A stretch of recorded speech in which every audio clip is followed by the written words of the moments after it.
చెప్పడం ద్వారా తెలుసుకున్నాం.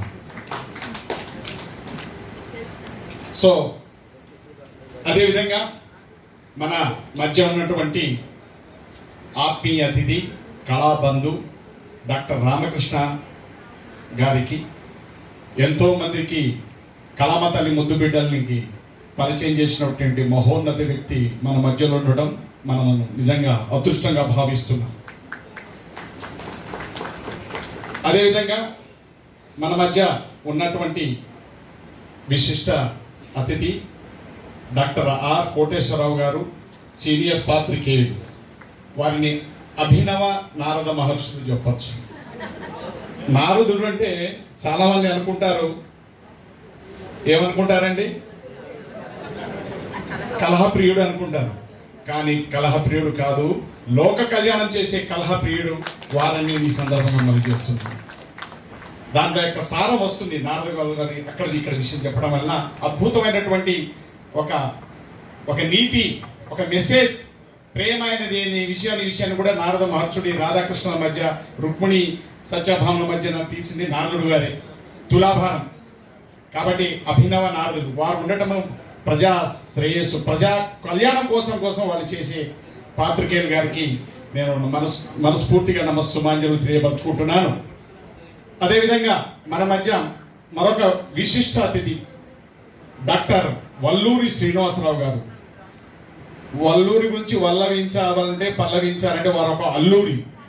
ఎంతోమంది కళాకారులు గుర్తించడం, సేవా పత్రికలు ఇవ్వడం, వారు ఎన్నో సమాజ సేవా కార్యక్రమాలు వాళ్ళకు ఇన్స్పిరేషన్గా నిలిచి ఉన్నారు మన మధ్య. వారికి కూడా కళామ తల్లి వందనాలు తెలియపరచుకుంటున్నారు. అదేవిధంగా మన మధ్య జయపాల్ గారు ఉండటం, వారికి మేము ఏం చెప్పగలుగుతామో జై అని చెప్పడం తప్ప ఏం లేదు, అన్నిటికీ జై.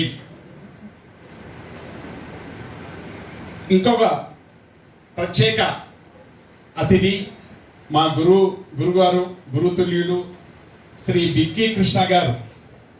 వారు అద్భుతమైనటువంటి సందేశాన్ని ఇన్స్పిరేషన్గా ఇచ్చారు మనకి. వారే మనకి ఈనాటి రోల్ మోడల్గా నేను తెలియపరుచుకుంటున్నాను. ఎందుకో బిక్కీ గారు ఉన్నారంటే నేను లక్కీ. ఫస్ట్ వారి దగ్గర ఉంటే నాకు ప్రమోషన్ వస్తుంది. ఇప్పుడు నేను ఈ సభకు వస్తున్నానంటే డీజీపీ కాల్సినప్పుడు ఎస్పీ ప్రమోషన్ కోసం మేము ప్రయత్నం చేస్తున్నాం. బిక్కీ గారు ఉన్నారంటే ఏదో లక్కీ కనెక్షన్ ఉంది, గురుగారి ఆశీస్సులు నిలుగా ఉన్నాయి. మా వాళ్ళందరూ అక్కడ ఉన్నారు ప్రమోషన్ తీసుకోవడానికి, నన్ను కూడా రమ్మంటున్నారు. కానీ ఇక్కడ మాట ఇచ్చాం కాబట్టి తప్పకుండా అందులో మేము మీతో పాలు పంచుకోవడం, మీ అందరితో కలుసుకోవడం నా పూర్వజన్మ సుకృతంగా భావిస్తున్నాను. ఇక మా గురుగారు నుంచి ఏం చెప్పాలన్నా తక్కువే. ఇప్పుడు ఇక్కడ గురుగారు చెప్పారు, కొన్ని సత్యాలు చెప్పాలంటే మన సొంత డబ్బా మనం కొట్టాల్సిందే. నిజమే. నన్ను ఒక కళాకారుని చెప్పారంటే, నేను ఒక పోలీస్ డిపార్ట్మెంట్లో ఉండి మా అన్న శ్రీకృష్ణుడు పౌరాణిక రంగస్థల నటుడుగా ఉండి ఆయన ఇన్స్పిరేషన్గా తీసుకుని నేను కూడా దుర్యోధనుడుగా, కర్ణుడుగా, మీసాల శ్రీరాముడుగా, మీసాల శ్రీకృష్ణుడుగా, శ్రీకృష్ణ దేవరాయుడుగా బ్రహ్మంగారి పాత్రలో నేను నటించాను. రంగస్థలం మీద నేను తెలియజేస్తున్నాను. నువ్వు రంగస్థలం మీద కాదు తెర మీద రావాలని చెప్పి మన అన్న గురుగారు బిక్కీ కృష్ణ గారు మన మహాకవి కాళోజీ గారి పాత్రలో వారికి మంచి పద్మశ్రీ అవార్డు ఇచ్చే దాంట్లో నాకు పోలీస్ ఆఫీసర్గా నన్ను ఇంట్రొడ్యూస్ చేయటం, వారికి పూర్వజన్మ సుకృతంగా వారికి ఎప్పుడు రుణపడి ఉంటాను. అదేవిధంగా మన మధ్య మల్లేష్ గారు, సర్పంచ్ గారు, వారు ఇప్పుడు సర్పంచే కాదు, వారి సేవ చూస్తుంటే నెక్స్ట్ టైం ఎమ్మెల్యేగా రావాలని కోరుకుంటున్నాను. Very active, very dynamic. Sarpanch అదైపోయింది, మళ్ళీ సర్పంచ్ కోసం పోటీ చేయొద్దండి. మీరు ఇంకో పెద్ద పదవి రావాలి, మీలాంటి వాళ్ళు డైనమిక్ లీడర్స్ రావాలి, సమాజ సేవకులు పునీతులు కావాలని నేను ఆకాంక్షిస్తున్నాను. మన మధ్య మన మహిళా సోదరిమణి అరుణ కుమారి గారికి కూడా అమ్మ వందనాలమ్మ, నమస్సులమ్మ.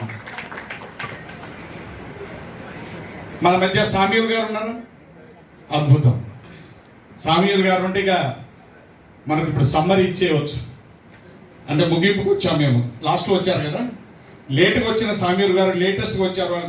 ఒకసారి చప్పట్లు కొట్టింది. సో మీరంతా ఈరోజు ధర్మబద్ధంగా ఈ కార్యక్రమాన్ని ఇచ్చేసి ఉన్నారు. నేను చట్టబద్ధంగా యూనిఫామ్లో వచ్చాను. నేను మీ వాడిగా, మీ రక్షకుడుగా. నా గురించి నేను చెప్పుకుంటే సొంత డబ్బు అవుతుంది, మీ అందరి గురించి చెప్తే పరడబ్బు అవుతుంది, ఒకరి గురించి ఒకరు చెప్పుకుంటే పరస్పర డబ్బు అవుతుంది, ఈ మధ్య వైరల్ అవుతుంది. సో ఇప్పుడు ఉన్న దాంట్లో నా సొంత డబ్బా అనేది కాకుండా ఈనాడు విశిష్టగా సేవలు అందించినటువంటి మా గురుగారు వికీక్షణ గారు స్వామి వివేకానంద గారు చెప్పారు, ఏ man should be A lion, మనిషి అన్నవాడు సింహంలా ఉండాలని. అది చాలా అద్భుతం అండి. ఎందుకు సింహంతో పోల్చారు? మనిషి అన్నవాడు సింహం అంటే అదొక క్రూర జంతువు కదా అనే డౌట్స్ చాలా మందికి వస్తాయి. ఇక్కడ ఉన్న వాళ్ళందరూ సింహాలే. ఎందుకంటే చెప్తాను, మీ ముందు వేదిక మీద ఉన్న వాళ్ళు కూడా సింహాలే. సింహాలకి ఎందుకు ఆ సింబాలిజం వచ్చింది? మన ప్రభుత్వ రాజముద్ర మీద ఎన్ని సింహాలు ఉంటాయండి? 3 కాదు 4 ఉంటాయి. తూర్పు, పడమర, ఉత్తరం, దక్షిణం 4 దిక్కులు సింహాలు మన భారతదేశాన్ని కాపు కాస్తున్నంత వరకు ప్రపంచ దేశం భారతదేశానికి ఏమి చేయలేదని చెప్పి అది సింబాలిగా లైన్స్ పెట్టారు. అటువంటి సింహాలని మేము శిరోధార్యంగా మా టోపీ మీద వేసుకొని చేయడం, మేము కూడా సింహంలా ఉండాలని దానికి సింబాలిజం అన్నమాట. ఎస్, కాబట్టి సింహానికి ఉన్న కొన్ని క్యారెక్టర్లు చూస్తే మీరే ఆశ్చర్యపోతారు. ఎందుకని మన స్వామి వివేకానంద గారు సెలెక్ట్ చేసింది కాబట్టి ఈనాటికి అది రాజముద్రగానే నడుస్తుంది మన సింహాలతోనే. సింహము అడవంతటికి రాజు, వేరే ఏ జంతువులతో దానికి భయం ఉండదు. అయినా కానీ తన కొండ గుహలోనే వచ్చి పడుకుంటుంది. కానీ దానికి ఒక క్యారెక్టర్ ఉండదు. పోయిన ఒక మీరు జియాలజికల్ టీవీ చూడండి, యానిమల్ వాటిలో పోయిన ప్రతి కిలోమీటర్కి ఒకసారి సింహం వెనక్కి తిరిగి చూస్తుంది.